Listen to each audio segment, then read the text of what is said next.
आप लोगों से आग्रह है कृपया अपना मोबाइल फोन साइलेंट मोड पे कर लें। Please put your phone on silent mode. नमस्कार। CAG syllabus for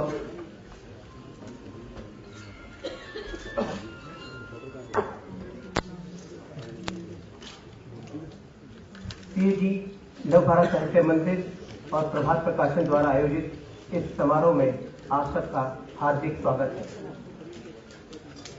I welcome all guests to this event in which books on the thought, vision and the life of BJP Prime Minister candidate Honorable Shri Narendra Modi will be launched and the dialogue on Moditva will be conducted. हमारा परम सौभाग्य है कि Bharatiya Janata party के अध्यक्ष माननीय श्री राजनाथ सिंह जी के कदमों से यह लोकार्पण संपन्न होगा और उनके प्रेरक उद्बोधन से हम समृद्ध होंगे। आज इस मंच की शोभा बढ़ा रहे हैं वरिष्ठ राजनेता डॉक्टर सुब्रमण्यम स्वामी, सामाजिक कार्यकर्त्री डॉक्टर किरण बेदी, राज्यसभा सांसद श्री पीयूष गोयल जी, प्रसिद्ध अर्थशास्त्री डॉक्टर विवेक देवरॉय जी, सुप्रसिद्ध राजनीतिक विशेषज्ञ श्री स्वतंत्र गुप्ता जी, वरिष्ठ संपादक श्री एम अकबर जी, आप सबका फिर से स्वागत है। I extend a very warm welcome to commissioners of various countries who are here. मैं सबसे पहले मंच से संसाधकों से अनुरोध करता हूँ कि वे दीप प्रज्वलन कर समारोह का शुभारंभ करें। Please light the lamp that we begin the program.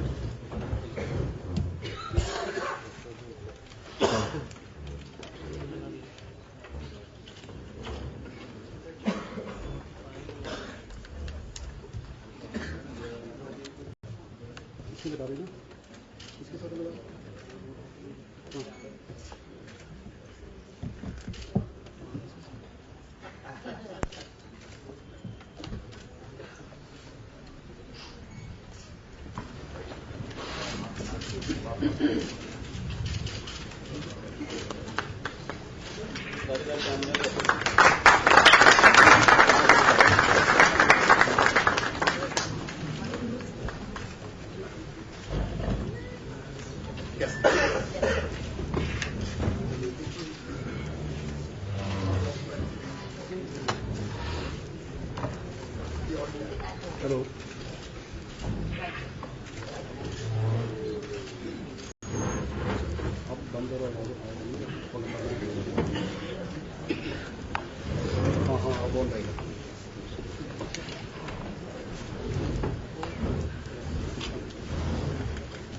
मित्रों, मैं किस किस का नाम लूं? यहाँ सब अपने हैं।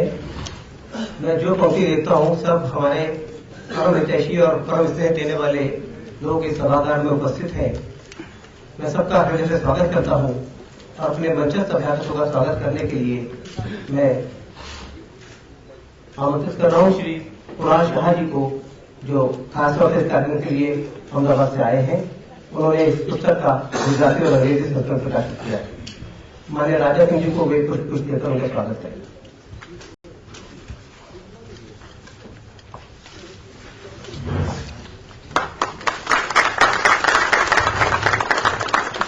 डॉक्टर स्वामी को कुछ देने के लिए मैं पीयूष जी को आग्रह करता हूँ।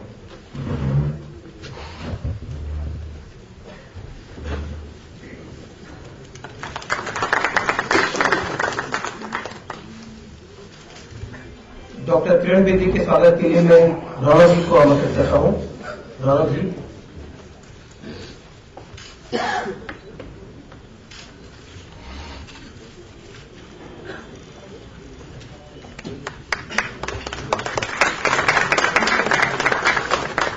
श्री एम अकबर जी का स्वागत करेंगे श्री पीयूष जी प्रभात प्रकाशन से।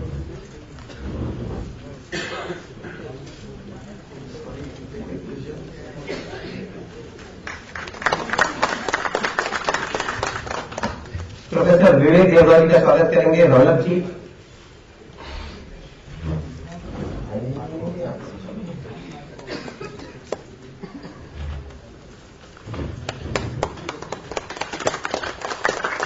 श्री स्वप्रकाश गुप्ता जी का स्वागत करेंगे श्री कुणाल जी।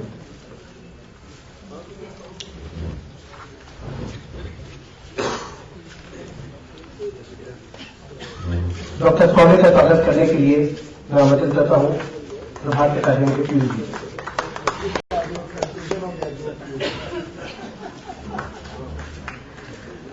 पीयूष गोयल जी भी हमारे अपने हैं, बिल्कुल बड़े भाई की तरह। मैं पीयूष जी से आग्रह करता हूं पीयूष जी का स्वागत करें।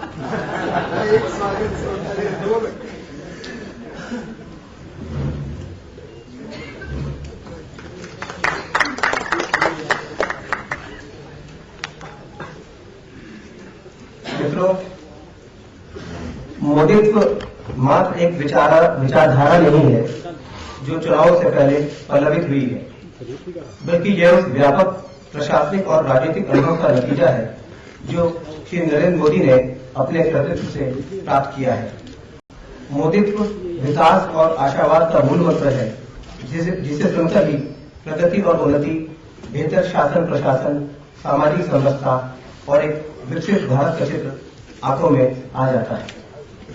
मोदित्व, the idea behind the man, the compilation of thoughts and vision of Shri Narendra Modi. It has been compiled by the research team of CAG, Citizens for Accountable Governance, and has been published in English and Gujarati by Labha Sahitya Mandir Ahmedabad and in Hindi by Prabhat Prakashan. I request Ms. Tanvi to please come and say a few words about this project and also introduce the CAG team. Thank you. Good evening ladies and gentleman, नमस्ते। हमारी इस पहली book launch event में मैं citizen for accountable governance की ओर से आप सबका हार्दिक स्वागत करती हूँ।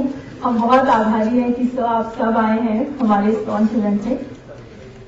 सिटीजन फॉर अकाउंटेबल गवर्नेंस एक यंग प्रोफेशनल्स की टीम है जो अकाउंटेबल गवर्नेंस के मुद्दे पर देश में काम करती है और रिसर्च सीएजी का एक अहम हिस्सा है।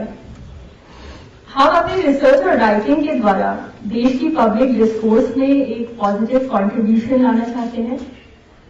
मोदी जी के ऊपर काफी पुस्तकें लिखी गई हैं, परंतु उनके विचारों और उनकी नीतियों पर मोदित्व एक पहला प्रयास है। And just in English for our foreign friends, I welcome all of you to this first book launch event by the Citizens for Accountable Governance. We are a team of young professionals who work for the issue of accountable governance in India. Research is a very key part of our organization, and through our research and writing, we aim to bring a positive change and positive contribution in the public discourse of this country. There have been several books written on Mr. Modi, but this book, Moditva, would be the first ever written on the ideas and policy ideas of Mr. Modi. So I welcome all of you to this event. मैं चाहूंगी कि CAG के काफी सदस्य जो आपको देख रहे हैं नीले कुर्तों में इस हॉल के चारों ओर, मैं चाहूंगी कि सीएजी की जो रिसर्च टीम है वो अपना संक्षिप्त में परिचय करें आपसे। I would like to invite members of CAG Research to introduce themselves on stage, and I will begin with myself. My name is Shri Rajnath. I'm a foreign policy analyst. I did my master's in foreign policy from Georgetown University in Washington, D.C., and I used to work in Washington, D.C. as an analyst prior to coming here. I would like to invite Siddharth Mazumdar also to introduce himself.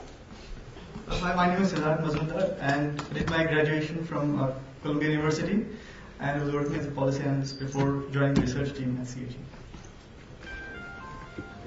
Hi, my name is Karishma Malik. I've studied in institutions like SRCC, IIM Calcutta, worked at BCG, and after all my experience, I have understood why Modi ji and his ideology is right for our country, and that's why I'm here today offering my full support as part of the team from CAG.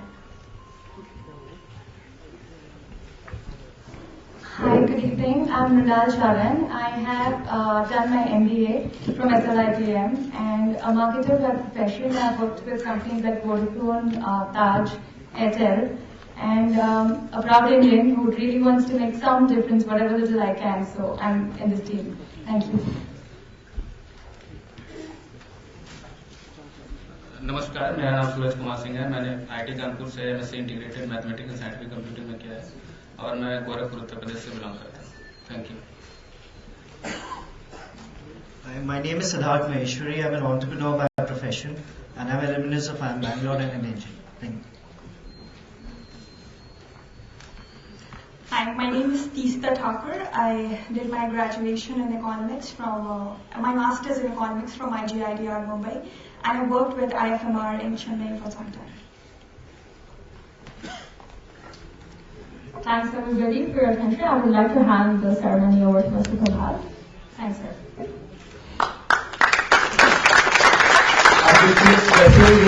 युवा एक अच्छे काम के लिए अपने अपने career को छोड़कर नरेंद्र भाई के विचारों को आगे बढ़ाने के लिए जुड़े हैं और निश्चित रूप से ये युवा देश के भविष्य है और जब ये इतने आत्मविश्वास से भरे हुए हैं तो मुझे लगता है भारत का भविष्य भी बहुत आत्मविश्वास से भरा हुआ होगा। अब मैं आग्रह करता हूं माननीय राजनाथ सिंह जी से कि वे मोदित्व के इंग्लिश, हिंदी व गुजराती संस्करणों का लोकार्पण करें। आई रिक्वेस्ट माननीय Rajnath ji to please launch the book Moditva in Gujarati, English and Hindi.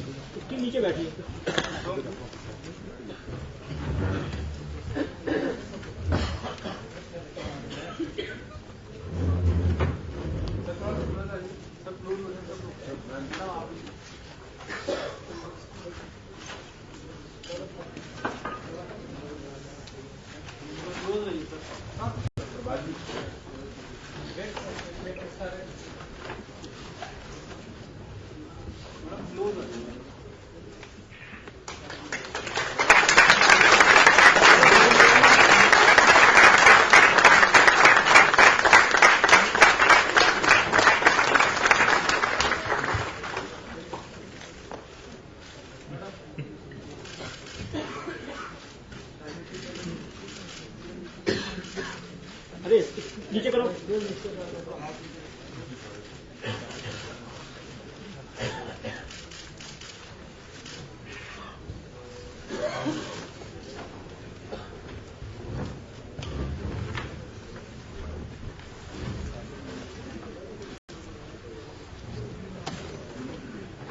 बहुत धन्यवाद आदरणीय राजनाथ जी। इस मंच में एक और विशेष बात है कि हमारे 3 लेखक इस मंच की शोभा बढ़ा रहे हैं। डॉक्टर सुब्रमण्यम स्वामी, डॉक्टर किरण बेदी और माननीय राजनाथ सिंह जी। कल ही माननीय राजनाथ जी की अध्यक्ष और बुद्धों की पुस्तकें हिंदी और अंग्रेजी में प्रकाशित होकर हमने पहली प्रति उनके कदमों में दी। तो अपने सभी लेखकों का भी अभिनंदन करता हूं। विषय माननीय राजनाथ जी प्रखर वक्ता है, कुशल संगठक है और वर्तमान में भारतीय जनता पार्टी को आगामी लोकसभा चुनावों में विजय बनाने के संकल्प के साथ पूरे देश का भ्रमण कर रहे हैं। आज उनका कार्यक्रम पहले से तय था, उन्होंने उसे निरस्त कर इस कार्यक्रम में आने के लिए स्वीकार किया। हम उनके आभारी हैं। उन्हें एक पार्टी की मीटिंग के लिए उनको जाना है, इसलिए वे हमें संबोधित कर वो चले जाएंगे। मैं उनसे आग्रह करता हूं वे हमारा मार्गदर्शन करें। धन्यवाद।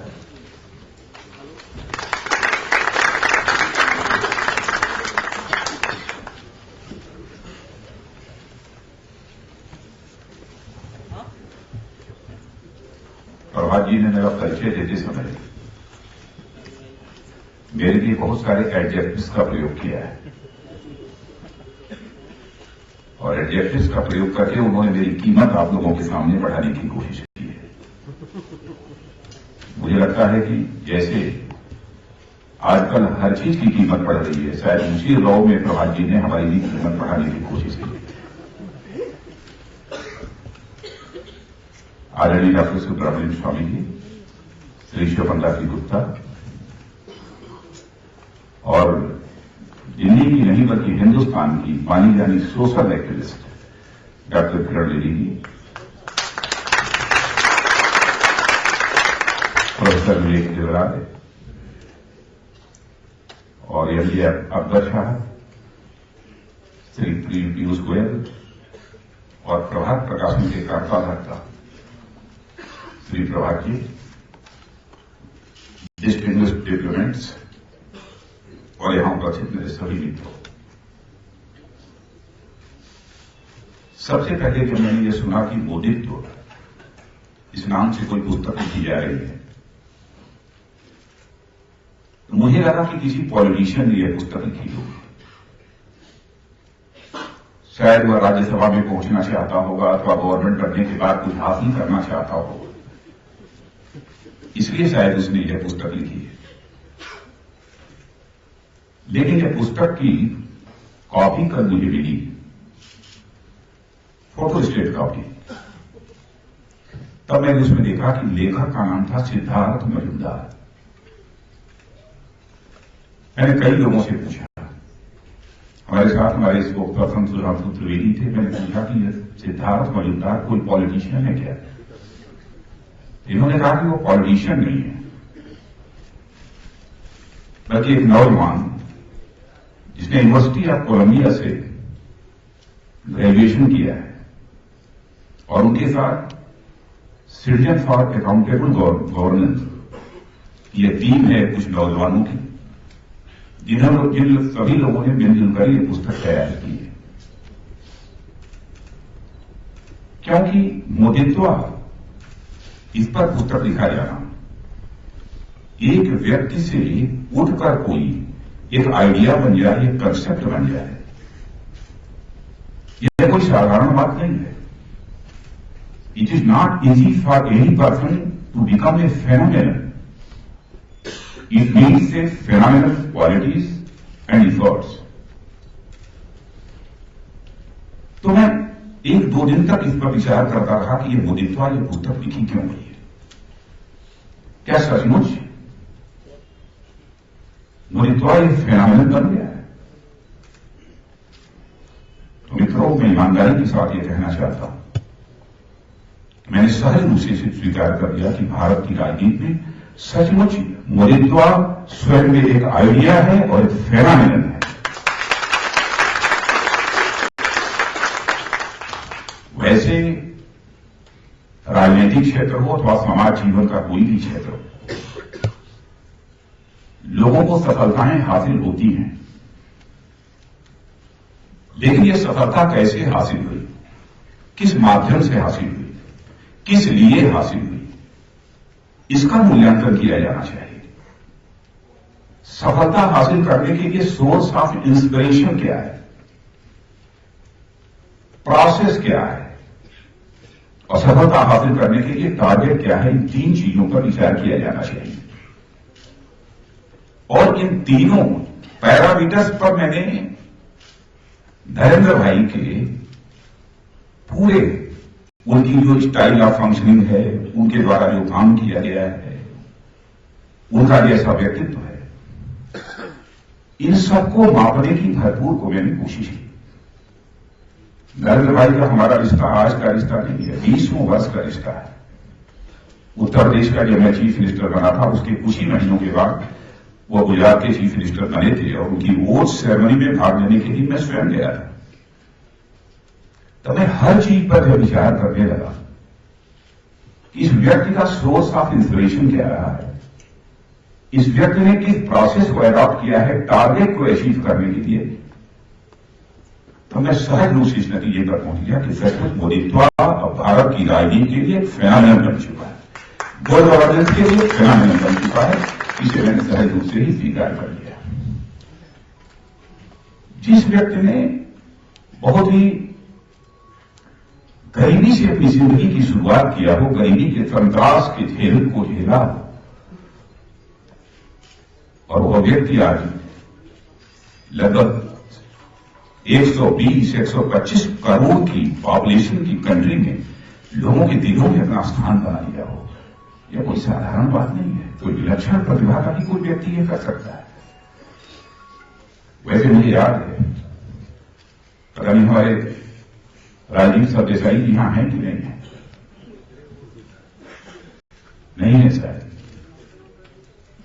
सबसे पहले 2002 में जब गुजरात में विक्ट्री हुई थी भारतीय जनता पार्टी को और मोदी जी के लीडरशिप में जब चुनाव हुआ था,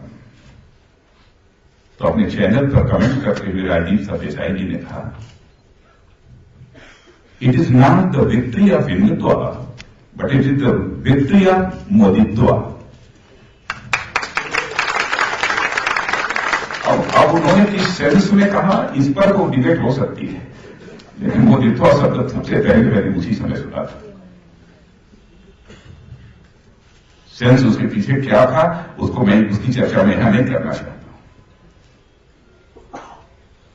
एक साधारण सा व्यक्ति यहां से उठकर और इस ऊंचाई पर पहुंचा हो, और वो भी प्रारंभिक जो जीवन सामाजिक क्षेत्र में, सोशियो कल्चर क्षेत्र में उन्होंने प्रारंभ किया। राष्ट्रीय स्वयंसेवक संघ, जो भारत का ही नहीं बल्कि दुनिया का सबसे बड़ा सोशियो कल्चरल ऑर्गेनाइजेशन है, उसमें प्रचारक के रूप में अपनी जिंदगी प्रारंभ की। मैं भी राष्ट्रीय स्वयंसेवक संघ का स्वयंसेवक हूं, और खुलेआम सरेआम यह बात बोलने में मुझे रंज मात्र भी संकोच नहीं होता। लेकिन मैं जानता हूं कि राष्ट्रीय स्वयंसेवक संघ में जो प्रचारक बनता है, वह उसके जीवन में कभी सत्ता हासिल करने की इच्छा नहीं होती है, क्योंकि प्रचारक कभी मुख्यमंत्री और प्रधानमंत्री इस देश का नहीं बना है। पहली बार यदि कोई बना है तो वह नरेंद्र भाई पहली बार गुजरात के मुख्यमंत्री बने हैं, और आज बड़े ग्रेजुएट हैं। क्योंकि जब हाई स्कूल में मैं पढ़ता था तब मैं राष्ट्रीय स्वयंसेवक संघ के साथ मेरा रिश्ता है, और मैं यहां इसका उल्लेख करना चाहूंगा कि हाई स्कूल में पढ़ते हुए सबसे पहले भाषण यदि मैंने किसी का सुना था, जहां पर केवल हम 40-50 स्टूडेंट्स मौजूद थे, जमीन पर बैठे हुए थे, गोविंदाचार्य जी के भाषण से सबसे पहले मैं प्रभावित हुआ था। इसीलिए मैंने एक संघ के सामान्य कार्यकर्ता के रूप में काम करना प्रारंभ किया था, और धीरे धीरे जैसे जैसे आयु बड़ी होती चली गई, यह संघ क्या है यह समझने की कोशिश की। संघ के प्रचारकों की भूमिका क्या होती है, इसे समझने की मैंने कोशिश की। उनका समाज के लिए किस प्रकार का त्याग और समर्पण होता है, इसे समझने की हमने कोशिश की। मैंने देखा कि एक भी व्यक्ति नीचे से लेकर ऊपर तक ऐसा कोई नहीं था जो कभी सोचता रहा होगा कि हमें राजनीतिक क्षेत्र में काम करने के लिए जाना है, बल्कि राजनीति से दूरी बनाकर बराबर राष्ट्रीय स्वयंसेवक संघ के हर प्रचारक और कार्यकर्ता ने रखे। राष्ट्रवाद, नेशनलिज्म, उसे कल्चरल नेशनलिज्म भी कह सकते हैं, कुछ लोग हिंदुत्व भी कहते हैं। वैसे हिंदुत्व इस शब्द का प्रयोग करते हुए मुझे रंच मात्र भी हेजिटेशन नहीं होती।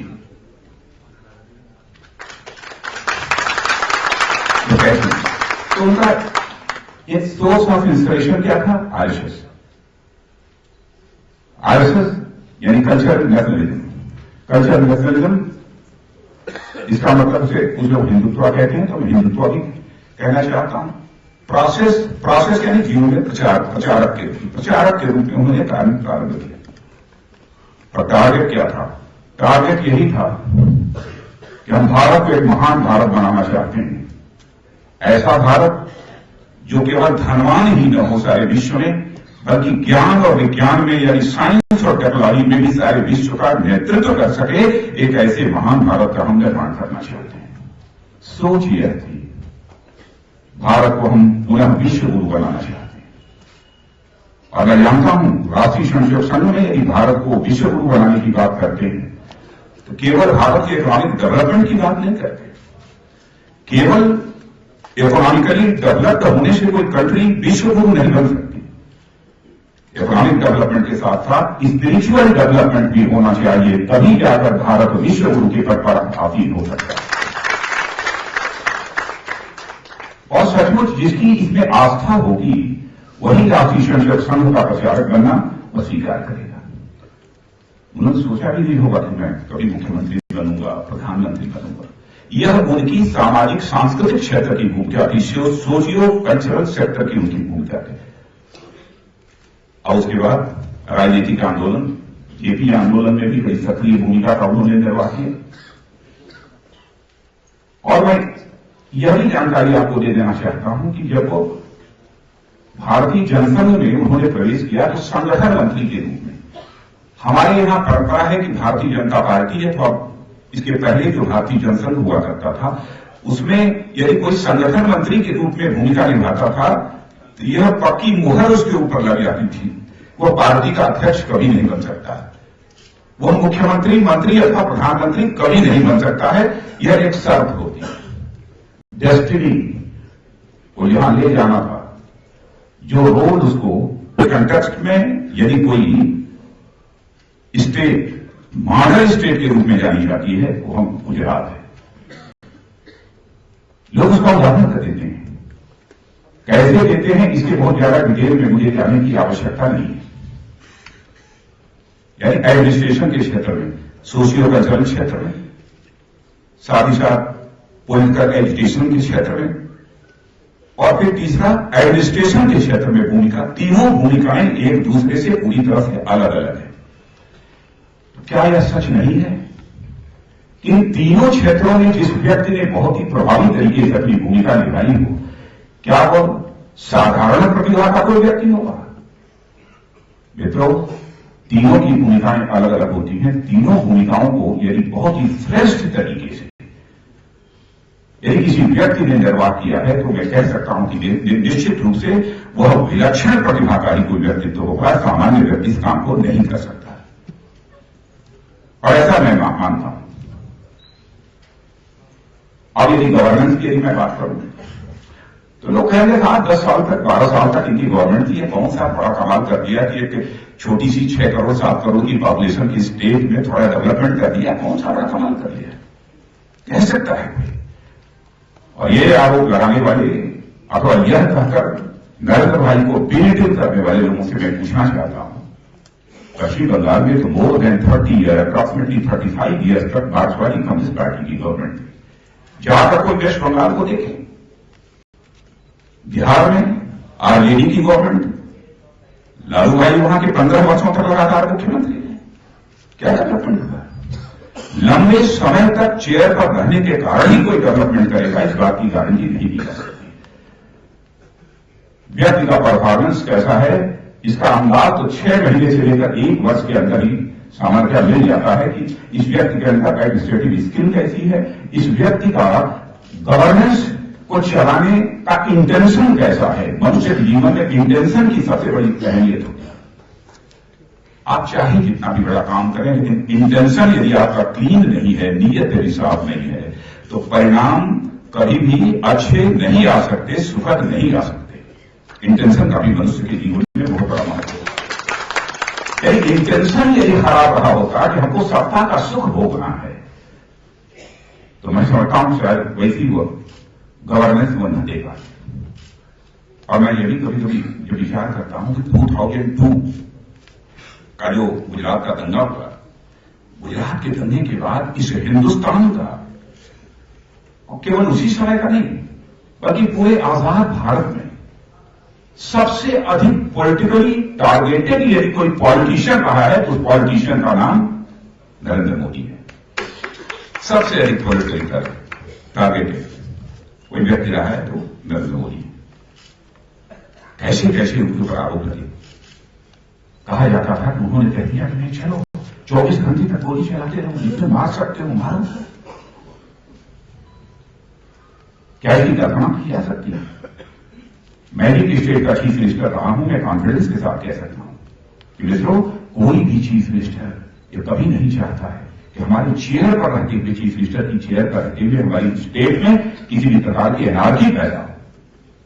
कोई नहीं चाहता। अगर आप ये कल्पना करिए कि यदि किसी के ऊपर बेसलेस एलिगेशन यदि लगाया जाता हो तो उसको कितनी मानसिक त्रासदी, कितने साइकोलॉजिकल प्रेशर का सामना उसको करना पड़ता होगा, इसकी आप सहज कल्पना कर सकते हैं। डेवलपमेंट उन्होंने क्या क्या किया, कैसे कैसे किया, इन सब सारी चीजों की चर्चा मैं यहां नहीं करना चाहूंगा क्योंकि हमारे कई वक्त का यहां पर। लेकिन कोई कह सकता है कि आप भारतीय जनता पार्टी के अध्यक्ष हैं, आपकी पार्टी ने उन्हें प्राइम मिनिस्टर कैंडिडेट के रूप में प्रोजेक्ट किया है, इसलिए आप उनकी प्रशंसा कर रहे हैं।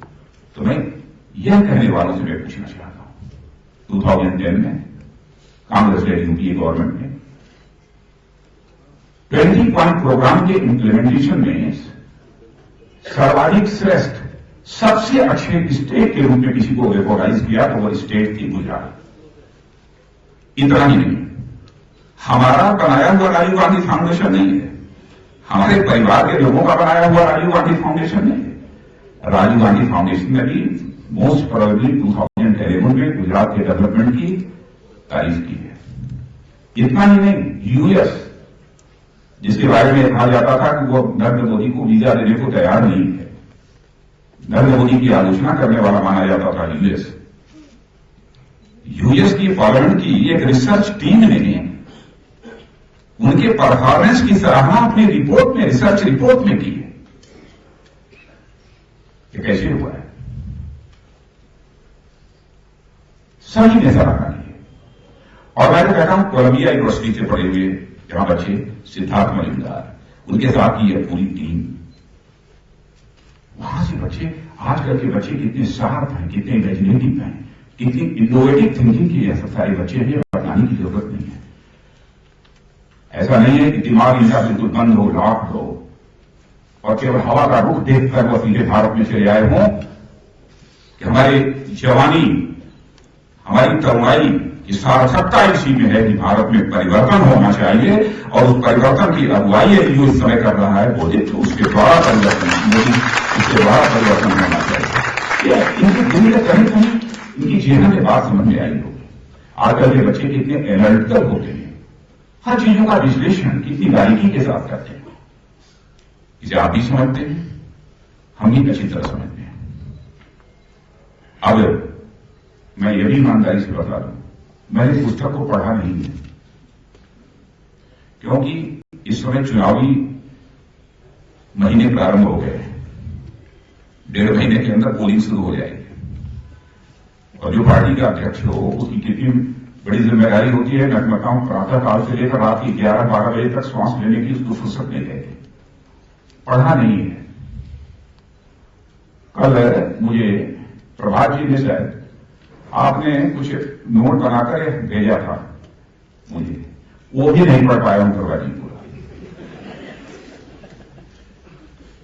हाँ, बैठ कर थोड़ी देर के लिए कुछ मैंने नोट्स ले लिए थे, अपने जल्दी जल्दी जितना बना सकता था थोड़ा कुछ नोट्स मैंने बना लिए थे, ताकि कुछ चीजें हमारे जेहन में हों, इसलिए बना लिए थे।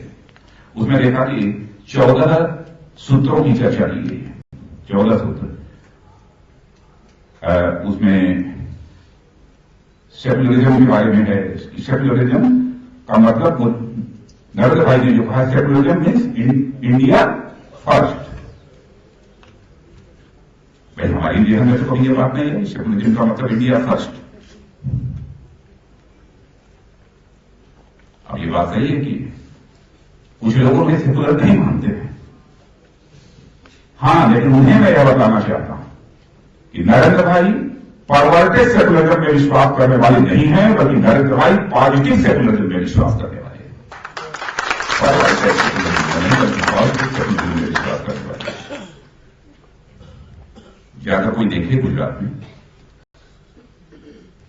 बहनों भाई, इस हिंदुस्तान में किसी स्टेट में माइनॉरिटीज की पर कैपिटा इनकम सर्वाधिक है तो गुजरात स्टेट में है। यहां के चीफ मिनिस्टर को अभिनंदन कहा जाता है। क्या हिंदुस्तान में केवल 2002 में ही कम्युनल राइट हुआ? क्या दूसरे राज्यों में नहीं हुआ? क्या हजारों प्रकार के राइट्स नहीं हुए? क्या वो बीजेपी के रिजिम में हुए, मोदी के रिजिम में हुए? क्या ये सच नहीं है कि वहां पर मिस्टर जितेंद्र देसाई कांग्रेस के जो मुख्यमंत्री हुआ करते थे उनके रिजिम में भी एक दंगा हुआ जिसमें कि सारे मस्जिद और बाजार तोड़ डाले गए? क्या यह सच नहीं है कि असम में मिस्टर सैकी आते रहते, चीफ मिनिस्टर रहते हुए 24 घंटे के अंदर 5000 से अधिक लोगों की जाने गई थी, मर्डर हुआ था? भूल गए लोग। केवल वोट बैंक की पॉलिटिक्स जो सोच है उसके कारण जो देश की जनता को याद दिलाया जा रहा है, डिवाइड एंड रूल, देश की जनता को बांटो और राज करो, क्यों एक ही लक्ष्य है सामने। वैसे और भी बहुत सारी चीजें हैं, मैं उन सारी चीजों का उल्लेख नहीं करूंगा क्योंकि कई हमारे यहां पर विद्वान वक्ता बैठे हैं, वो अपने विचार व्यक्त करेंगे। लेकिन एक बात और जो मुझे लगी, उन्होंने कहा मिनिमम गवर्नमेंट और मैक्सिमम गवर्नेंस, शायद मिनिमम गवर्नमेंट और मैक्सिमम गवर्नेंस देश को आजादी हासिल होने के बाद ही इस देश में रही होती तो आज जो देश की दुर्दशा है, देश की दुर्गति है, शायद हमको ये देखने को न मिली। मैक्सिमम गवर्नमेंट रही है, मिनिमम गवर्नेंस रही है इस देश में। अब आज क्या हो रहा है, माने देश की गरीब जनता को पेट भरने के लिए भी फूड सिक्योरिटी बिल लाने की जरूरत पड़ रही है। ये गवर्नमेंट कर रही है। ये गवर्नमेंट क्यों करने की जरूरत पड़ी है? क्यों? गवर्नेंस नहीं, गवर्नेंस नहीं। महंगाई यदि बढ़ जाती है, वेजिटेबल्स की यदि कीमतें बढ़ जाती हैं तो क्या होता है? गवर्नमेंट ठेला लगाकर सब्जी बेचने लगती है दिल्ली में, दाल और चावल की गवर्नमेंट ये बेचने लगती है। ये अंतर होता है मिनिमम गवर्नमेंट और मैक्सिमम गवर्नेंस के बीच का ये अंतर होता है। यह सब जो कंसेप्ट दिया है, अब गुजरात में मैं समझता हूं कि बहुत सब्सिडी और ये और वो बहुत सारी जो चीजें दी जाती हैं बहुत ही कम है, बहुत सारे अन्य स्टेट की अपेक्षा बहुत ही कम है। वहां पर गवर्नेंस है, कैसे कॉमन मासेस को एम्पावरमेंट किया जाए, कैसे उन्हें शक्तिशाली बनाया जाए, कैसे उनके अंदर क्षमता पैदा की जाए। यह सब बहुत सारे काम किए हैं। ऐसे 50 काम मैं इस समय गिना सकता हूं, लेकिन 2 घंटे 2.5 घंटे का समय लगेगा, इसलिए उसकी चर्चा यहां पर नहीं करना चाहता। हाँ, यह मैं जरूर बताना चाहता हूं कि अभी इधर जो रैलियां हुई हैं सारे देश भर में, तो स्टेट्स की जो रैली हुई है पूरे राज्यों की, मैं और मोदी जी हम दोनों साथ हैं। मैं जब 23 साल का या 22 साल का था, पहली बार मैं राजनीति में मैंने प्रवेश किया था। 20 साल में एमएससी किया था फिजिक्स में, और उसके बाद मैंने प्रवेश किया। उस समय से मैं देख रहा हूं, और स्टेट की पॉलिटिक्स में और सेंट्रल पॉलिटिक्स में तो लगभग 20 वर्षों तक 22 वर्षों का समय तो उसमें भी गुजर गया है। जितनी बड़ी रैलियां हो रही हैं, जिस तरीके से भीड़ उमड़ रही है, इसकी तो मैं कल्पना भी कभी मैंने नहीं किया था कि ऐसा भी हमको देखने को मिलेगा।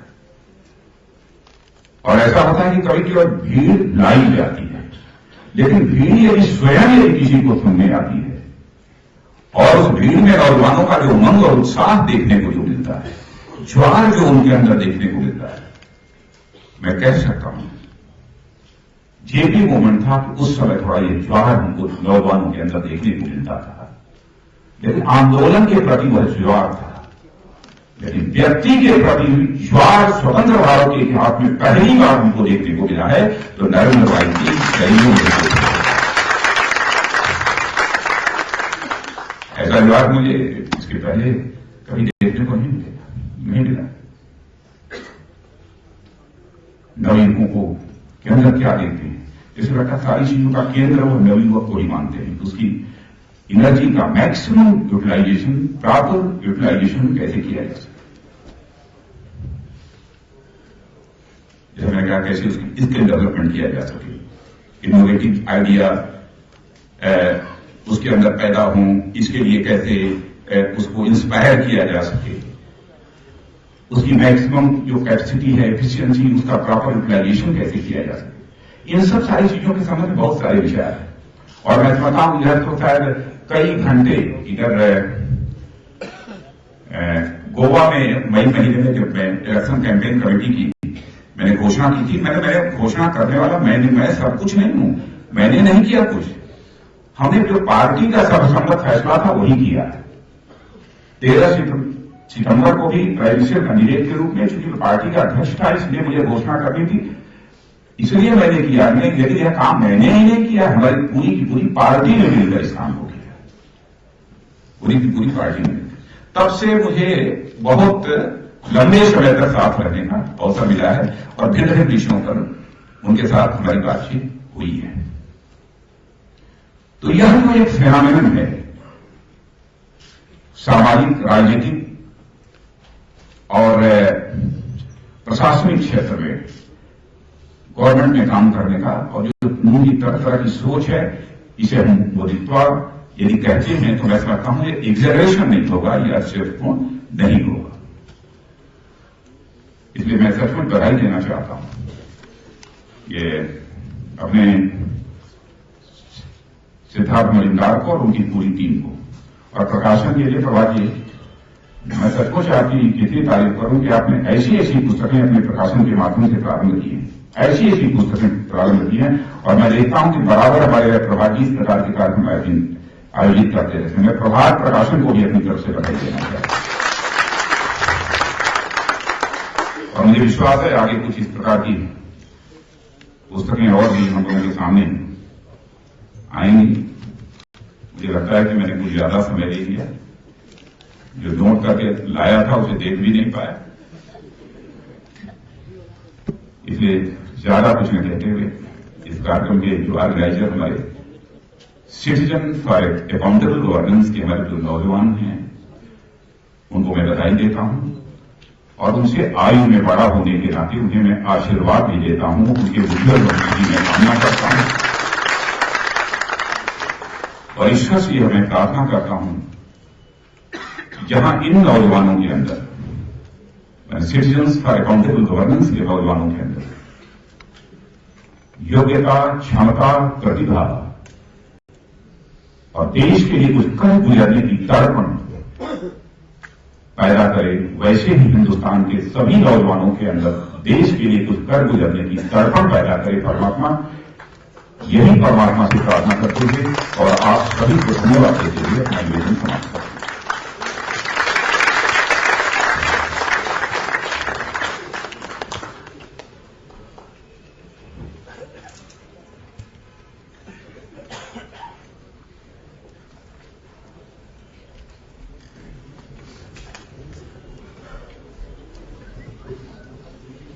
पूर्व विधायक कार्यक्रम में माननीय राजा जी को जाना है, मैं उनका बहुत आभारी हूं। वे आए, उन्होंने हमें मार्गदर्शन दिया, और सचमुच ये जो अवधारणा है मोदित्व की, उसको उन्होंने और पुष्ट किया है। कार्यक्रम का पहला चरण यहां समाप्त होता है। अब मोदित्व पर परिचर्चा के लिए मैं ये मंच आदरणीय श्री एम जेठमल जी को सौंपता हूं। प्लीज परिचर्चा में सब लोगों से संवाद करेंगे, विभिन्न विषयों पर बात करेंगे।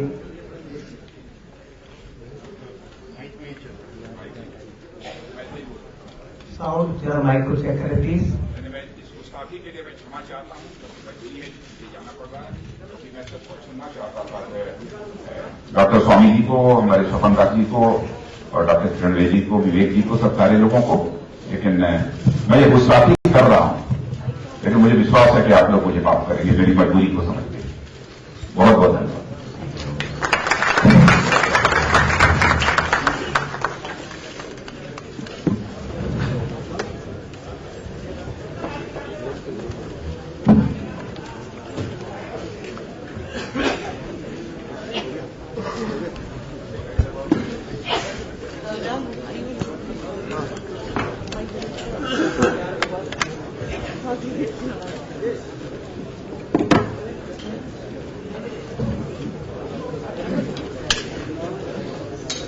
Welcome friends to the discussion part of this afternoon. We are starting with Dr. Swami and Dr. Vivek Dev Roy. I don't know if Dr. Swami will be pleased at the fact that the media has started leaving when you're going to speak.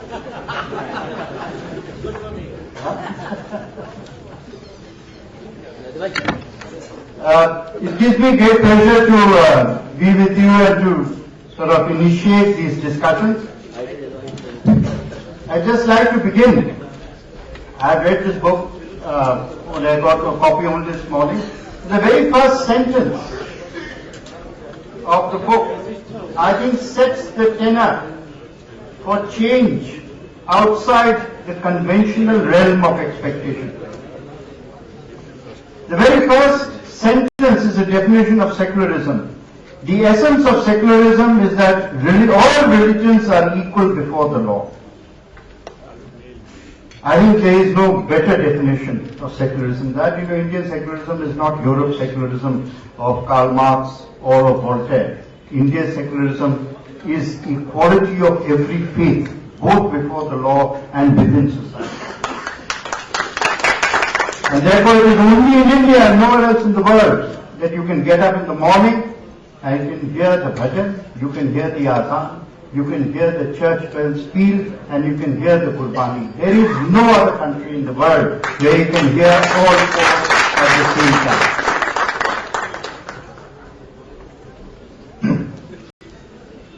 It is only then that India will prosper. आपको सिर्फ एक बात मैं बताता हूं, देखिए कोई भी आता है आपके सामने बात करने के लिए, जो भी हो, बहुत बड़ा ऑडिटर भी हो, हम जैसे नादान भी हो, तो कोई ना कोई हम सोच के आते हैं कि हमें क्या कहना है। लेकिन अगर सामने ऑडियंस के अंदर क्राइसिस मोमेंट आ जाए तो फिर सोच जो है, जो हम सोच करके आते हैं, सब भूल जाते हैं। उस वक्त जो इंस्टिंक्ट है वो प्रिवेल करता है। दिल में जो होती है बात वो जुबान पे आ जाती है, नस में होती है, नफ्स में भी जो बात आती है वो आ जाती है। और इस बात को मैं देखा अपने सामने आंखों में। मैं पटना में जब नरेंद्र मोदी का भाषण हो रहा था और उस वक्त बम छूटने लगे मैदान में, क्या किसने क्या किया था वो तो अलग है अपनी बात, लेकिन सामने तो जिंदगी मौत का सवाल था। उस वक्त तो एक क्राइसिस मोमेंट था, इंडिविजुअली कलेक्टिवली। उस वक्त मोदी ने क्या कहा था मैं शायद नहीं भूलूंगा, और वही है सेकुलरिज्म। उन्होंने साफ कहा था कि हमारे हिंदू भाई सोच लें, तय कर लें, गरीबी से लड़नी है या मुसलमान से लड़ना है। और हमारे मुसलमान भाई सोच के तय कर लें, हिंदू से लड़ना है या गरीबी से, दोनों बातें। और ये हम इस दिन में तय कर लें कि हमें गरीबी से लड़ना है, किसी आपस में लड़ना है, ये हो जाए, ये बहुत बड़ी बात हो जाएगी। और अगर यही हमारा भविष्य है तो मैं आज सुकून के साथ भविष्य का इंतजार कर सकता हूं। This book also, just briefly, has some tremendously and very eclectic list of role models. I very rarely see such a collection of role models. I'm sure when you read you'll find out. And I'll just give you a little list. Chanakya, Ashok, Akbar, in a sense, have become cliches. Let us be frank about it. We all use these three names. But what is found very interesting, and only those who have studied history will understand the impact and meaning of the other names. Sher Shah Suri, the founder of infrastructure as a developmental concept. Jahangir, just not only justice, that I think somebody should read the Jahangir Nama or should be made into part of a curriculum. The laws of governance, or the rules of governance, are fascinating. By the way, two of the things which I will direct your attention to: no octroi, no taxes on trade between Bengal up to Kabul, no taxes on trade, and full security for every citizen wherever he travels. That was the meaning of security and Krishna Dev Raya. From there to Thatcher. But most interesting was the citation of the Napoleonic Code as the basis of what should be secularism. That France will be a Catholic country, it doesn't matter, but every religion has equality before the law. So, there are lots of pearls out here, including concepts. Minimum government, maximum governance, you've also heard. I just want to leave a thought with you that all manifestos in any election are equal.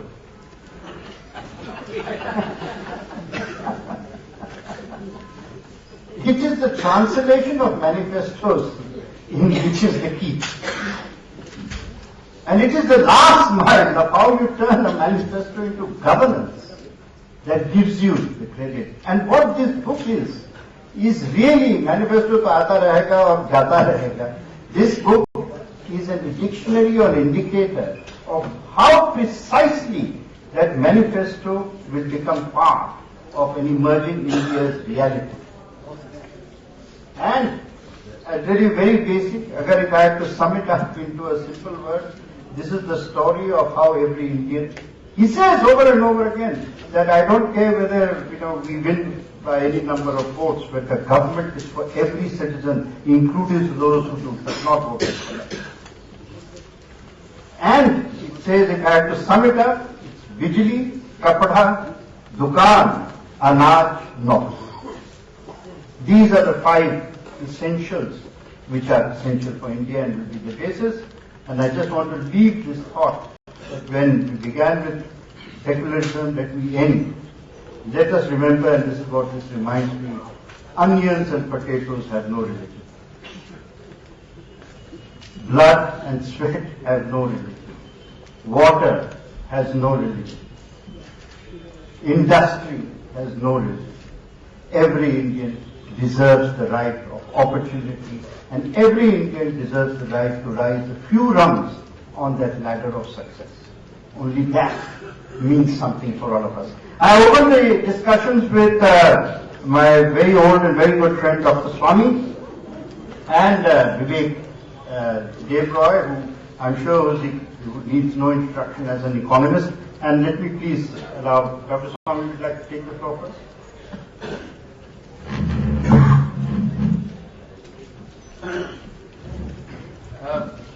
After that, there will be an opportunity for a few brief questions. My only request to you, please keep it questions. Dr. Swami is the one speaking, not those asking questions. How much time these people have?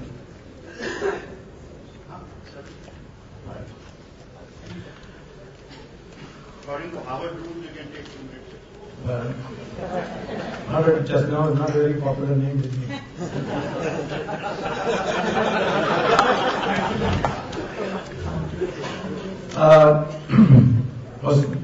Mr. Chairman, distinguished panelists, first I want to congratulate the CAG for bringing out a book which is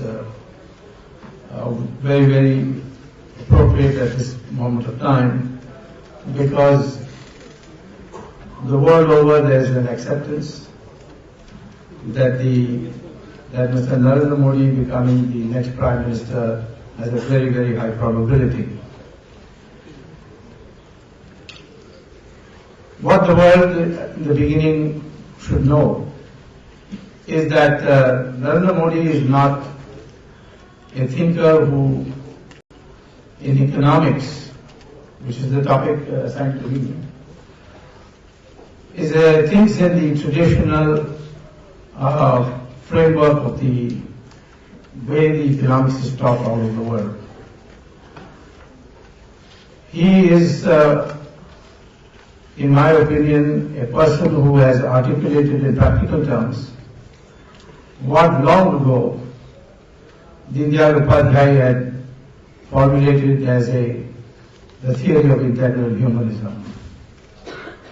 Throughout his writing, speeches, and what has been extracted here in this book, the emphasis is material progress must harmonize with spiritual development. The economics that is taught all over the world is one-dimensional theory, which is purely how you can either profit or maximize your profit or maximize your production. And the question of value system, it doesn't figure in any of these discussions. Going through the book, Moditva means, of course, Modiness. That is the distinctiveness of being Modi, or what is the subtitle idea behind the man. So after reading the book, I would like to present my points in terms of principles that he has initiated in this book, what comes out of this book. The first key proposition of Mr. Narendra Modi is what I would call as the market principle, where he says that people will be willing to pay for assured good quality goods and services they need for their economic activity, and there is no need to subsidize it. This he has demonstrated in the supply of electricity to farmers and industrialists in Gujarat. The second principle is that what we have to ensure as a part of this market principle is that there is a level playing field for both the producers, the competitors, the consumers. And when you apply this principle, certain things which look as if you are against the market principle can easily explain. For example, the question of Walmart coming to India. Walmart will come to India with the benefit of receiving funds from American banks at 2% interest. And they will be able to participate in the cheap labor that India has. If the existing Indian traders have to compete with Walmart, they will have to access capital at 12 to 18% and compete with Walmart for the same cheap labor. This is not a level playing field. And it could be made overall, there could be a compensation if the Americans would allow our companies to take our labor to their country and build roads and houses and so on, where we have an advantage, and draw on the capital, cheap capital of America. That the United States will not agree on the grounds of immigration. So this inequity, this lack of level playing field, is the reason why the BJP has been against allowing Walmart into the country. The second key principle is what I call as responsive governance, and that is, in Modi's own words, that as society progresses, the focus of government must shift and change and adapt. That is, the government must withdraw from some areas and enter other areas. And then he, of course, quotes Chanakya, saying that the government is the chariot and the people have to be the charioteers. So this less intrusive government, more extensive government, a healthy balance that is to be achieved between authority and accountability, is what he has called as the participatory budget. The third key proposition that comes out of this book is known as what I call as the optimization principle. That in every economic decision there is not only private costs and private profits or gains, but there is a social cost and a social gain. And therefore, for example, if you have a factory which pumps in smoke into the atmosphere, the factory owner may make profit, but the society loses because the health hazard that creates. Or if somebody starts a orchard, then a person next door can set up a beehive and benefit from the fact that the bees can go and extract honey from the blossoming flowers before the fruit. So these are things which are part of the social gains which he wants to focus, and therefore he has advocated that every economic decision must take into account the social cost and social benefits. The fourth key principle that comes out of his writings is that of decentralization. If I may put it in a simple way, what essentially he's saying is that if you have a complicated problem, of an n-dimensional complicated problem, you convert it through decentralization into n problems of one dimension each, which are easy to solve. Instead of taking the n-dimensional problem as a totality, you break it up through decentralization into simpler problems. And the final, the example I can give you is what the Japanese did to the American radio and television industry. The Americans were producing Motorola and so on, were producing radios in a greatly integrated production system, where the material came through one door and the transistor or the radio or the television came out of the other door. What the Japanese did was they took the transistor, for example, the radio, and broke it up into several parts. and had each part produced in a small industry in that framework where the overheads were very low. And therefore the cost of production came down steeply, and that's how the Japanese were able to put Motorola and American companies in these areas out of business. Finally, throughout Narendra Modi's writings, we find great emphasis on productivity and innovation. We all know that but for innovation, the growth rates would have accelerated over the last 200 years the way it did. Railways, SMS steel plant made a big difference to industrial revolution. Then jet engines, fax machines, teleprinters, they made a big difference in the early 20th century. Internet now has completely transformed the way production is conducted now, and the transaction costs have come down. So Mr. Modi, in his writings, his speeches, shows that this is the focus that has to be given. And after all, if India has a population below the age of 35 of more than 70%, this is the young population which will produce the innovation.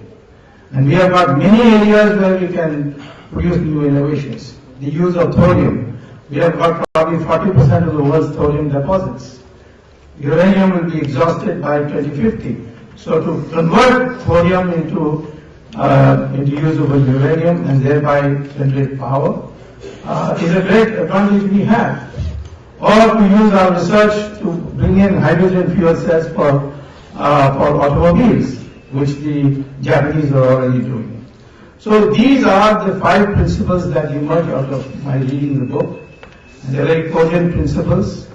It's a new way of viewing economic development and economic policy. And I think this original way of thinking is more suited to our culture, our value system, and therefore I very congratulate the publishers of this book, and particularly the Prabhat publishers and Mr. Majumdar for putting together this, Majumdar and his team for putting this book for the benefit of the people. Thank you.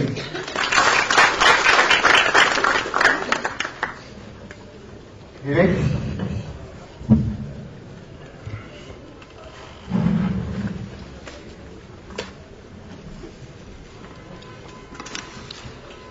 Thank you, Mr. Chairman and ladies and gentlemen. Let me begin by thanking Siddharth and CAG for having given me the opportunity to read the book and for having invited me here. I think people who asked for CAG audits never anticipated that a CAG audit would be applied to an individual or a chief minister or a state government. I dare not disagree with what Dr. Swami has said, because I will never hear the end of it. So therefore, let me add some principles to the list that he's already given. And when I say this, I'm going to draw a slight distinction between what has already happened in Gujarat and what Mr. Modi contemplates for India. It's a bit of an artificial distinction, but it is a distinction still worth remembering. And most people who will probably read this book and react to this book will look at it from the lens of what is likely to be implemented in India. And those 14 items that Siddharth and his team have chosen, quite understandably, reflect a certain bias. There is a subjectivity, it's inevitable. Had I been asked to list out some principle from Gujarat, I would have listed probably a different set of principles. So let me flag for you some items which I don't think are adequately directly mentioned in that book. Number one, Dr. Swami has already mentioned, but let me underline that in a slightly different kind of way, and that is decentralization. Decentralization in several senses. decentralization, particularly given the fact that Gujarat already had a very strong root in Panchayati Raj development.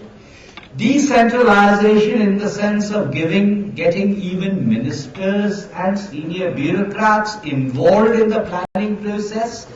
Decentralization in terms of permitting feedback loops so that you listen to what people want, and the entire planning process is geared towards that.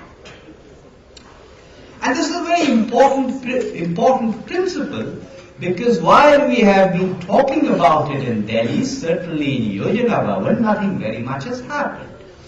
And here is a state where that decentralization has now gone down below the block level. It is even percolating down to the village level. The second principle I want to mention is what exactly do citizens want on the part of the government. I think the first thing that citizens want on the part of the government is ensuring law and order. That's the reason why we elect governments in the first place. So I would like to flag the law and order conflict. I think the next thing that people want are things like roads, electricity, water, skills, education, health.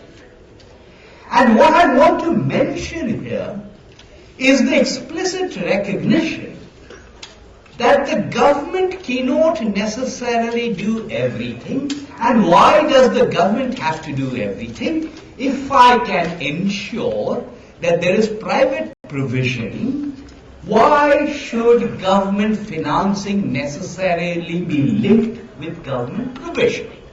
And I can give you examples of this in Gujarat, and I can give examples of that from Mr. Modi's speeches. The third item, which I think is extremely important, is whether you have a good policy or whether you have a bad policy, that has to be implemented by the bureaucracy. If you do not empower the bureaucracy, if you do not enthuse the bureaucracy, there is no way development or governance, however you define those terms, is going to happen. And one of the things that's happened in Gujarat is, again, I don't have the time to give you specific examples, is this empowerment of the bureaucracy, this involvement of the bureaucracy. And when I'm talking about the bureaucracy, I do not mean only the All India services. The cutting edge and the blunting edge is below that. So when I'm talking about the bureaucracy, I'm really talking about below that. Connected with the bureaucracy very quickly, there are issues of budgetary processes which have gone through changes which are not adequately recognized. There are issues of breaking down the silos across government departments and ministries, I'm talking about state government, which also are not adequately recognized. And finally, the last principle, which is that in the last resort, beyond that enabling framework, beyond that enabling environment, beyond the provisioning of the physical infrastructure and the social infrastructure, if I'm going to have anti-poverty programs, poverty fundamentally is a household characteristic. It does not have anything to do with religion, caste, gender, ethnicity.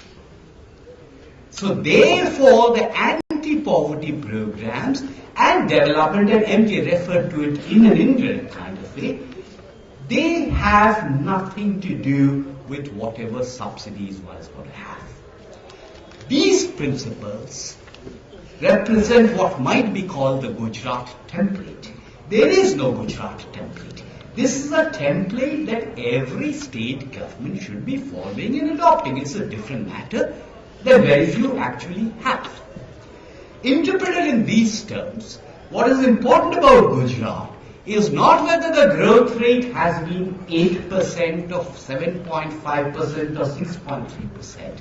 what is important about Gujarat is this template which acknowledges that there are certain things the government must do, and beyond that, entrepreneurship can take over.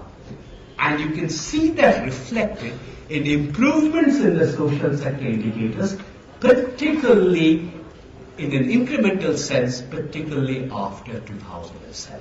That, ladies and gentlemen, is what I think the story is. But like I said, we all have our individual prisms. This book is an extremely readable book. It has a certain prism, but all I'm suggesting to you is there are other prisms as well. Thank you. We'll move to governance now. Shopan, would you like to take over, and we'll keep Kiran Bedi for the last one.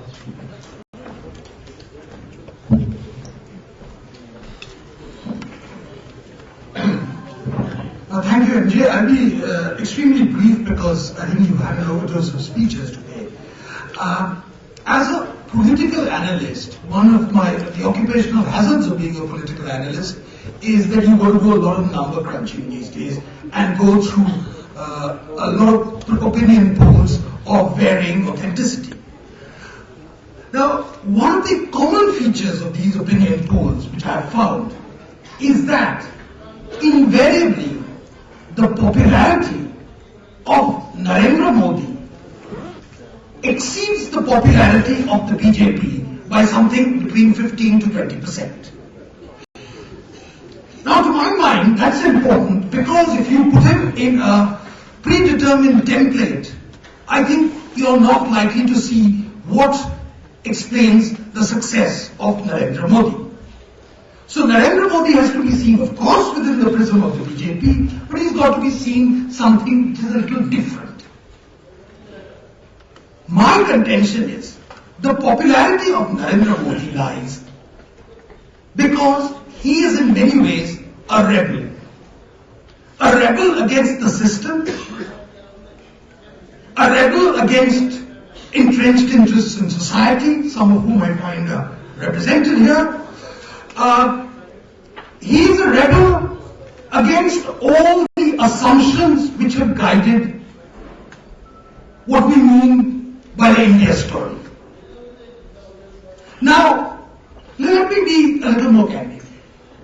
If I was to say what appeals, what is the extra zing which Narendra Modi brings to the table, it's not merely the Gujarat model as it's being called. Because in a national election, the theory that one size fits all is best left to the Planning Commission, an institution which I hope we will see the last of after May 2014. But every state has its own dynamics, every state has its own culture, every state has its own rhythm. To mindlessly transplant what took place in Gujarat into a different cultural and economic context doesn't make any sense. But what does make sense is to learn from certain approaches which we can profit from. And I think the success of Narendra Modi beyond Gujarat, incidentally when he came onto the national platform, everyone assumed, oh my God, India is not Gujarat. Of course it's not Gujarat. But the success of Narendra Modi was precisely because he knew India wasn't Gujarat, and his popularity was because of certain wider appeal. And the first iconoclastic principle which he applied to Indian politics was that unlike the rest of the politicians, he was not concerned with the size of the state. Everyone else, you go to any budget speech, we have increased the outlay in social welfare from 7,000 crores to 8,000 crores, thump, thump, thump on the desk. He was concerned with something else, which is the efficiency of government. So for the first time, the term efficiency introduced as a principle of governance. Efficiency in terms of services, efficiency in terms of grievance redressal, and a certain transparency using technology. One of the biggest scams in most Indian states is what we call the transfer posting industry, in which a lot of my friends in the media also sometimes are an active stakeholder. He made that process transparent. Put it on the net, so you can't fiddle with it. It was straightforward as that. There's a certain predictability about government. That predictability is what he brought about. The principle that you can get delivery of services, if you don't give it in the morning, you can get it in the evening. The principle that you can have night courts, these were innovative methods, but they all stem from one thing, that efficiency matters as far as government is concerned. The second point, and I think this has been spoken about, so I didn't elaborate on it, was that it was targeted governance. Government need not be there everywhere, but where the government is there, let it act purposefully, let it act with vision, let it act with a degree of modernity, and let it act with a sense of integrity. Integrity is very important in this respect. He often tells me that he created whatever has been done in Gujarat without necessarily having lateral entries into the bureaucracy. It's the same people, the same Babudam, which is the bane of India in large parts, which has been motivated into doing something else. So obviously there is something in that. And finally, and this is linked to the question of efficiency, is that what we might call Moditva, you can call it anything else, is the principle of excellence. I think if there is any man in India who today rails against this mindset of third worldism, shoddiness, jugaad, patchwork, and wants to get to global standards, it is Narendra Modi.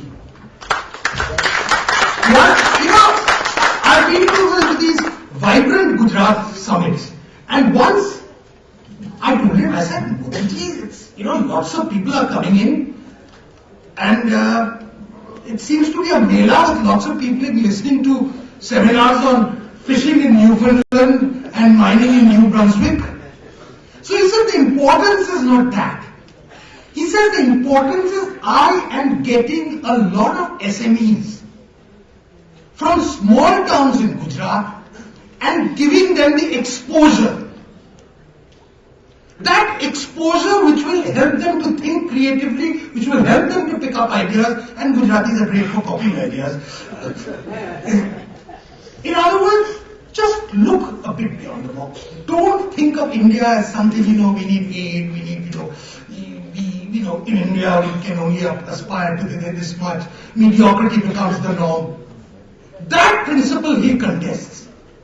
And that is the reason why I feel Narendra Modi marks a breaking of the mold, and that in a large measure, not entirely, explains why his appeal is much more than that of a mere party leader. And that is why I also feel that this election is going to be more presidential than any of us have thought was possible. Thank you very much. That is open 1971.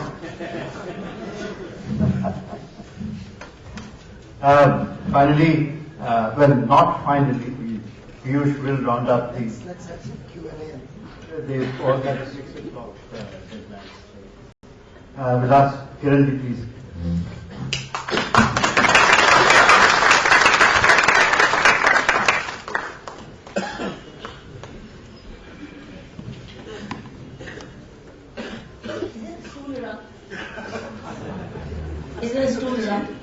एक stool है, मैं नहीं तो आधों को तो देख नहीं पाऊंगी।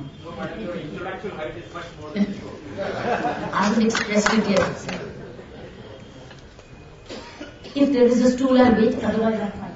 Yes, come in. Oh, thank you.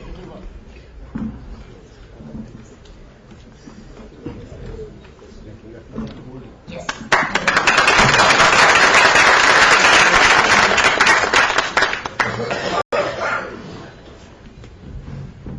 मैंने इस सब्जेक्ट पे बहुत विचार किया कल. मेरे मन में एक फ्लो ऑफ स्पीच नहीं आई. मेरे मन में कुछ प्रश्न आए और कुछ पॉइंट्स आए और मैंने वो पॉइंट्स आपके सामने रखूंगी. पहले तो मैं बहुत खुशी महसूस कर रही हूँ कि मैं इस तरीके की ऑडियंस में आई. शायद मेरे लिए ये पहला मौका था. मुझे आपने मौका दिया, मैं उसकी बड़ी आभारी हूँ, क्योंकि मैं इस तरीके के मिक्स ग्रुप में शायद जिंदगी में मेरे लिए पहला मौका हुआ. इसलिए मैं बहुत प्रिविलेज महसूस कर रही हूँ और एक कर्तव्य भी निभा रही हूँ. इसलिए out of that sense of commitment and duty I gave a lot of thought to this, and what did not flow from my mind was a flow of a speech. For the first time it happened. Instead, as I said, I had questions. So less government, more governance. Here are my 5 cannots for Mr. Modi. Because now we expect if Mr. Modi comes as the Prime Minister of this country, and as you know, weeks ago and months ago as an individual voter, I said my vote is for Mr. Modi. I said it, and I've said it for somebody who doesn't declare political inclination, but I said it because I was finding that things are getting too chaotic, and I didn't want to risk my future for chaos. I wanted some order, and I'm basically a police officer at heart who values order, who values peace, who's been dissipating chaos and bringing order last 35 years of policing, who believes in peace and reconciliation, believes in punishment but also reform. So here are my 5 cannots for Mr. Modi. So I'm taking this chapter forward of maximum governance, minimum government. So these are 5 cannots which Mr. Modi, when he comes if he does, from Gujarat to the center stage, what are his 5 cannots? His more governance cannot begin without the elected members of parliament of his government in power or with his party in power observing a proper 365 days of code of conduct. This is my first cannot. Which means he must ensure, as the Prime Minister of this country if it happens, that his members of the parliament observe a 365 days of code of conduct. Which means, as the leader and as the Prime Minister, we as citizens of this country want him to redesign the oath which the members of parliamentarians take. I want to redesign this oath. Why? We want no pepper spray in the parliament. We want no mics to be used. We want the Lok Sabha not to be a Lok Sabha. That's what Times of India very beautifully said. Let the Lok Sabha not be a Lok Sabha. We want it to be Lok Sabha. And we don't want the Rajya Sabha to be a Raj Sabha. We want that to be a Rajya Sabha. How does he ensure that? To my mind, the governance will begin with the way the parliamentarians will function. To my mind, this is the biggest challenge before him as a different kind of Prime Minister who leads the Parliament and the Lok Sabha and Rajya Sabha towards performance rather than disruptions. So this is my first cannot, which he cannot, as he wants to be having maximum governance, minimum government, to establish that how do his members of the parliament and his party perform. Second, the government in power cannot be in maximum governance, with parliament delivering the least, as I said. These are my 2 points combined. Third, cannot be in maximum governance without the right officers at the right place. Without the right officers at the right place. And to my mind, here are the key right officers and the key positions which changes the destiny of that place. I've experienced this 35 years. Whenever we got the right police commissioner, we moved on. When we had Mr. Ved Marga, we did a lot. When we had somebody else, we had problems which are still under investigation for us. And God knows how long they will. So what I'm saying is, he cannot have maximum governance if he doesn't put in place a system of right people for the right post. Which means, which are those posts I'm looking at? I'm looking at beginning with the right cabinet secretary. The cabinet secretary oversees all 100 union government secretaries. What kind of cabinet secretary we have? Because the cabinet secretary is a very important link between the rest of the secretaries and the Prime Minister's office.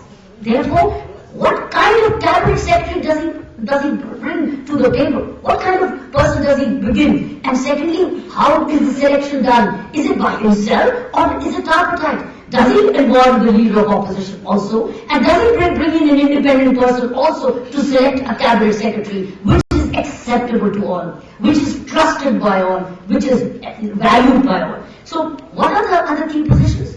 The chief secretaries of states. The moment you have the right chief secretary of the state is in good hands. The moment you have a weak chief secretary, you have Uttarakhands.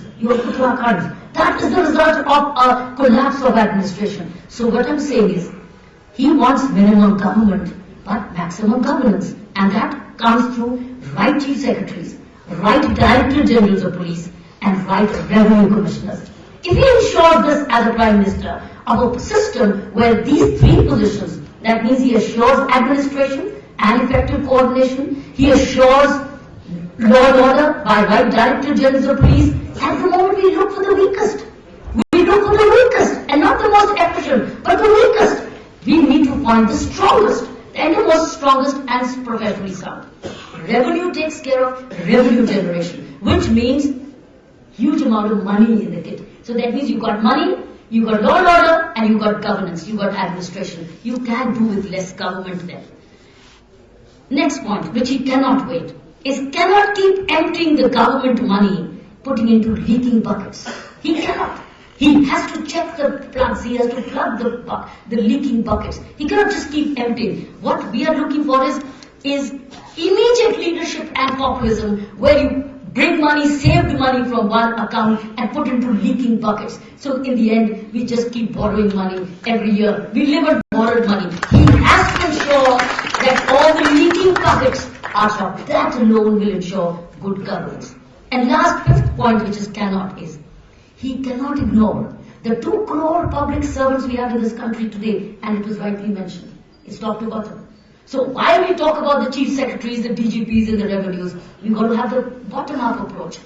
We literally have 2 crore government employees in this country. Literally 2 crores. To be exact would be 1.74. We literally have, I'm employing all municipal employees, half contract employees. We literally, this country has 2 crore. How do we deal with them? And so they cannot stay at a 19th century mindset with 20th century government processes with 21st century needs. How does he as a Prime Minister address that?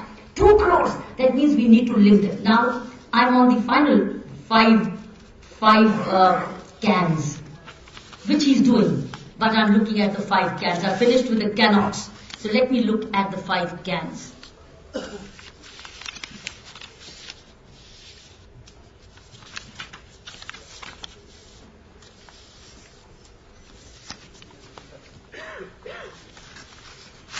My paper's gone, the 5 cans. It's missing.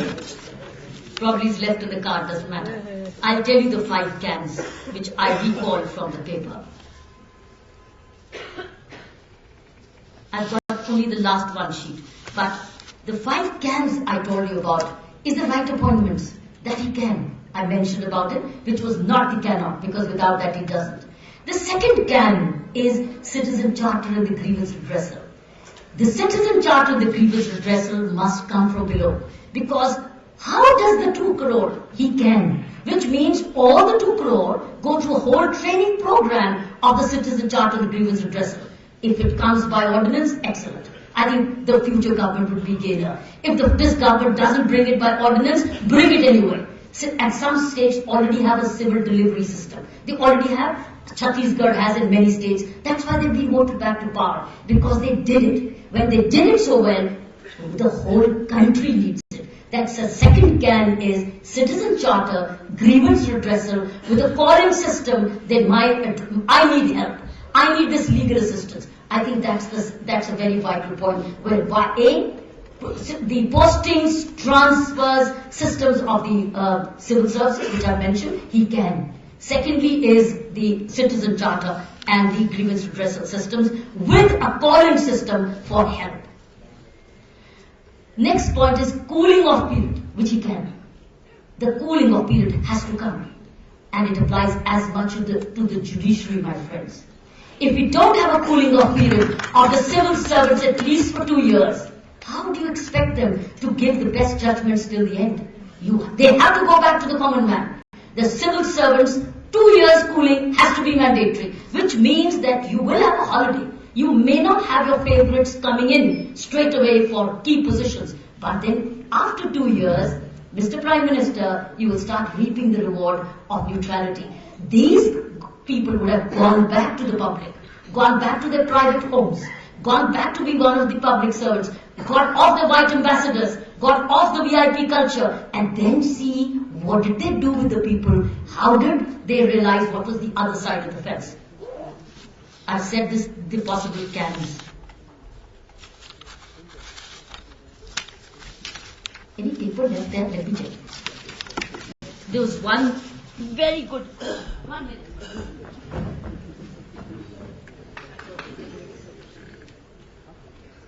Okay, that's much.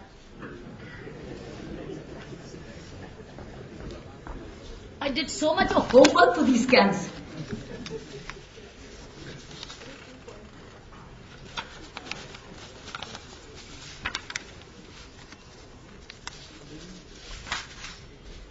Let me end with one quotation which I loved, which has been a part of my library. It is the duty of government to make it difficult for people to do wrong. It is the duty of the government to make it difficult for people to do wrong. It is the duty of governance to make it easy for people to do right. That is what we're looking for, and I think that's the system which we're looking for from Mr. Modi. We have very high hopes. We do hope that our destinies will change for the better, and that we will go from stagnation, decline to progress and development. Thank you.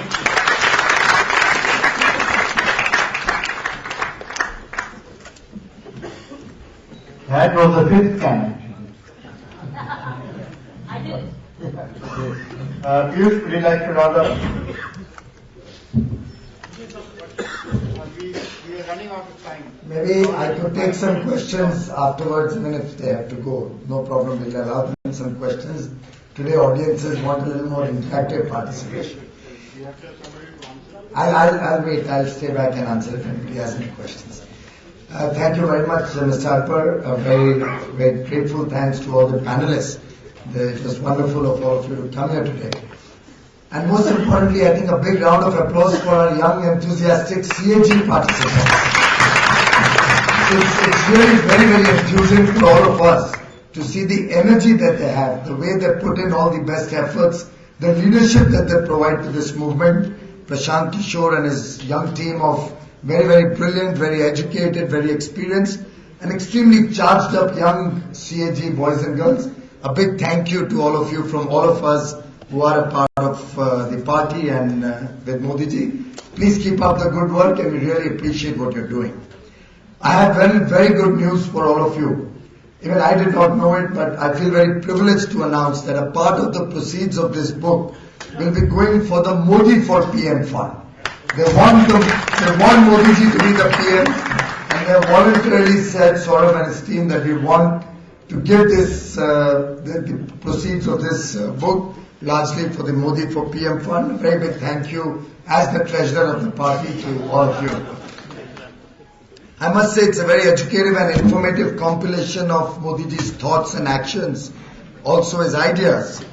And I tried to summarize all these 14 chapters and a lot of what the panelists said.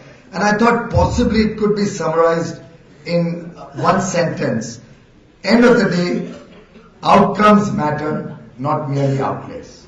And I think a lot of what the panelists said, a lot of the guidance that Kiranji gave, thank you very much Kiranji for both the can nots and the to-dos. I have noted all 10 of them, and I promise you they'll be escalated to Modiji. And I assure you, all of us in his team, led by Modiji, will be committed to your can nots and can dos, and it'll be a kind of reminder to us all the time in our public service and our duties to the nation. Well, Vivek, Swapanda, Kiranji, Dr. Swami, all of them espoused different aspects of the book, and I think in a way gave us very insightful information about the book. I just thought I'll delve on 2 or 3 issues which are often debated and are often agitating television anchors about Gujarat, which I wanted to put in the right perspective. One issue that very often comes to fore is, oh, Gujarat was always doing very well. What did Modiji do? Or Gujarat always had the entrepreneurial spirit. So what else is new? I tried to map it out in 4 or 5 issues. First of all, the legacy of growth, the so-called great growth of Gujarat, before Mr. Modi became Chief Minister, was a 4% growth. 96 to 2001, Gujarat grew by 4%. 2002 to 2012, Gujarat grew by double digits, 10% plus. And if that is not significant, I don't know what is significant. A crumbling infrastructure. When Mr. Modi took over, you saw the state of the roads in large parts of Gujarat. You saw that power was the huge amount of outages. Power was most expensive in Gujarat. Power was not available for everybody. Water was not available for everybody. He set these things right. Today you have some of the best roads in Gujarat. Baroda, Ahmedabad, 120 kilometers, a 1-hour journey. Power, 24/7, the length and breadth of the state. Separate feeder lines, distribution lines for agriculture, for industry and the households. Power theft and almost no in the state. And it all ends with the lowest increase in power tariffs in the last 10 years is in the state of Gujarat. If you check the tariffs way back in 2002 and the tariffs in 2014, the percentage increase is far lower than anywhere else in India. And I have the statistics to back it up if anybody is interested. Water, nook and corner of Gujarat. Even if it was a small settlement, and very often when secularism is being discussed and when people try to ask him, why don't you have schemes for the minorities or separately for different parts of society? His view is that I have to work for every citizen, earlier for a state and I hope now for the nation. So there were small settlements, largely of the minority community, where if one was to look at the cost benefit or the cost of taking water to those remote areas, probably it wouldn't justify the investment. But he said every part of Gujarat, every citizen of my state should be receiving water. And he would put up pipelines to remote areas, maybe 1,000 people, 500 people living there. But he made sure water went to the length and breadth of the state. Agriculture. Double the national average has been the growth of Gujarat in agriculture in the last 10 years. If that is not progress, I don't know what is progress. And what did he do? This unprecedented agricultural growth with modern technology, global best practices. He does not believe in benchmarking with the laggards. He always benchmarks with the best. He wants to know who's the best in the world. I'll benchmark with that. And lastly, where there were pockets of development and prosperity, he decided, for me, development has to be for all. Sauno Saath, Sauno Vikas. That was his mantra. Everybody should be together in the development story. I think these 4 or 5 issues became his mantras of government, and the 3 enabling guidelines which helped him achieve that. 1, he did not believe only in acts, he believed in action. He's often mentioned that. His leadership, the visionary leadership that he showed, charted out a long-term transformation roadmap. He never thinks small, he never thinks today. He thinks of scale, he thinks of speed, and he thinks of skill, which has been also highlighted in the book. He does not believe that we have to plan for 10 years or 15 years. His plans are always what to do 50 years later. And I mentioned to you two specific instances very recently that I encountered with him. We were looking at the manifesto of the BJP for this election.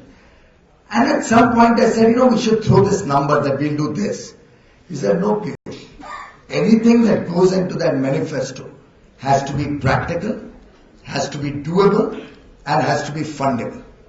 I will not write anything which I cannot achieve, cannot deliver.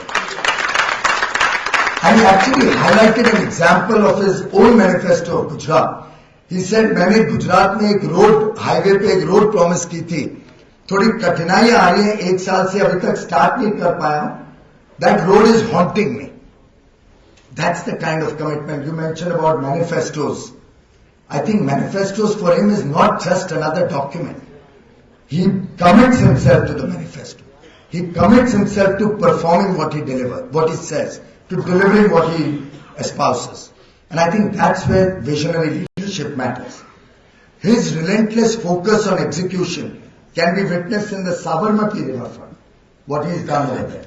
I think that's the kind of execution that this country needs today. I think Kiranji very well brought out the issues of accountability, and clearly if the top is clean, if the top lends himself to accountability, if the top does not want everything to be escalated to him and allows bureaucrats to work, allows the system to perform in a non-discretionary manner, which he does do. The system you did mention about the right officers, man, he has the same officers who were there for the earlier 50 years or 30 years. He has a part of the same officers who are there in the rest of the nation. After all, the bureaucracies from all over the country in each state, it's the leadership that he provides. The officers want to work.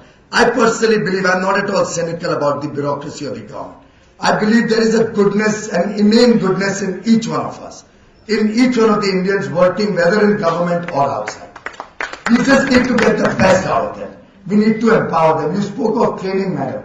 The first act Mr. Modi did when he took charge in government, he took his entire ministry to IIM Ahmedabad for a training program to understand what good governance is, how processes have to be run, what is management by exception. And every year, the senior bureaucrats have to give a scorecard of what they did and what their plan is for next year. I think his model of governance is duplicatable. It's not something that is restricted to the state of Gujarat. I have the confidence that under his leadership, the BJP and Mr. Modi will be able to bring about that transformational change in India. And Moditva will be a guiding light, a guiding principle for the team, for Mr. Modi's team, for all the people who will be associated with him in ensuring that we deliver good governance, we empower India as was mentioned earlier, and we empower every Indian out of the deprivation and poverty that this country has witnessed for many years, not merely by slogans but by action. A very big thank you to CAG once again for all the effort they put in, not only in compiling his thoughts, but also in putting together today's program. And I wish all of you well in this big task ahead of us in the coming election. Thank you very much. Thank you very much, Piyush. You spoke of outcomes. This government is controlling incomes. Anyway. साथियों के अंतिम चरण में है, मैं कुणाल जी से अनुरोध करता हूँ वे आए और सबका विधिवत धन्यवाद ज्ञापित करें। इसके बाद जलपान की व्यवस्था है, आप सब लोग जलपान करके जाइएगा नीचे। I request you all to please have a cup of tea downstairs.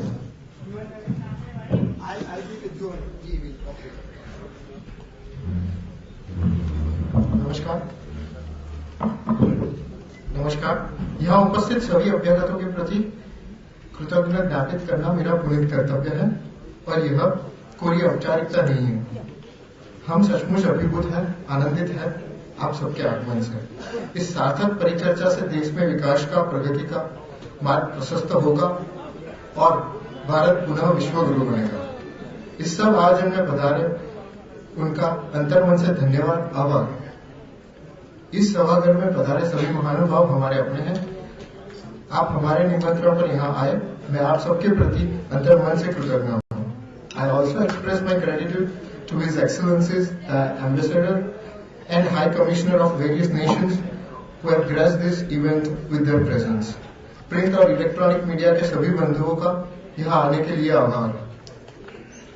पुनः आप सबके प्रति मेरा कोटि कोटि आभार। आप सबसे अनुरोध है कि कृपया बाहर जलपान के लिए पधारने का कष्ट करें। Thank you.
देखो